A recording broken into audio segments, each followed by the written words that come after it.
Welcome back to News Watch 12 this morning. We're going to turn it over to Storm Watch 12 meteorologist Josh Corbett for a look at our forecast. I know we have some potential rains in our future for the weekend and possibly today, but you said it's not going to be as intense as it was yesterday, right?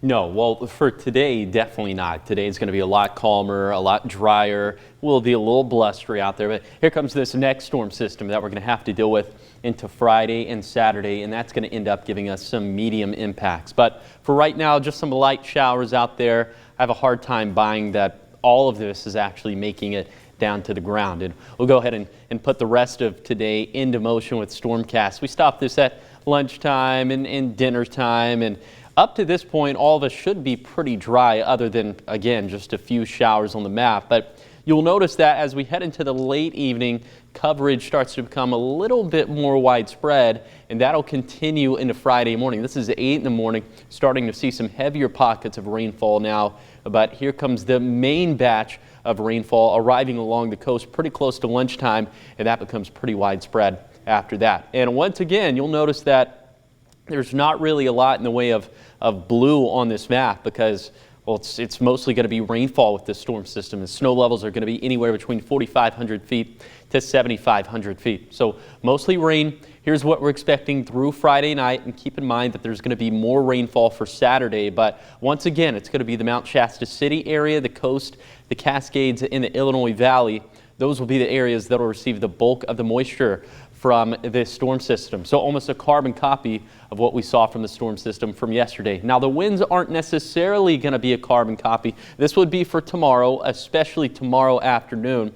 We could see winds gusting upwards of 40 miles per hour for the Shasta Valley, and then maybe 35 miles per hour for the rest of our microclimates. So the wind gust will still be strong, and we could see some spotty power outages and down trees, but I'm just not thinking that the winds are going to be nearly as strong as what we saw for yesterday. So for today, we'll have some light showers on the map, especially for the coast. Winds will gust out of the south and east between 20 to 30 miles per hour, and will be pretty mild for this time of the year. Will be about 10 degrees above average. And then for tonight, winds stay pretty consistent. They'll gust out of the south and east between 20 to 30 miles per hour.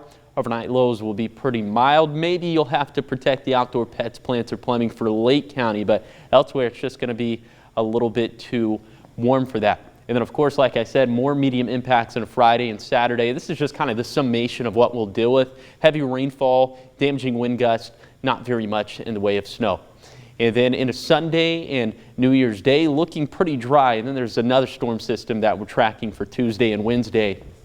For now, nothing really jumping off the page with that one, although snow levels might be a little bit lower because overall high temperatures are going to be back much closer to seasonal values.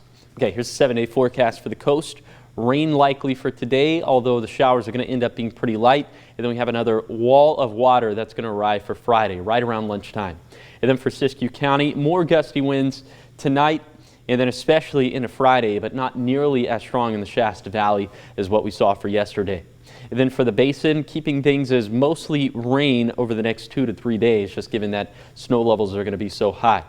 And then for the Cascades, over the next 48 hours, maybe we could have like a trace of snow up towards Crater Lake. But other than that, if we get anything more than that, I would be very, very shocked. And then for the Rogue Valley, winds picking up into tomorrow, but again, not as strong as Wednesday.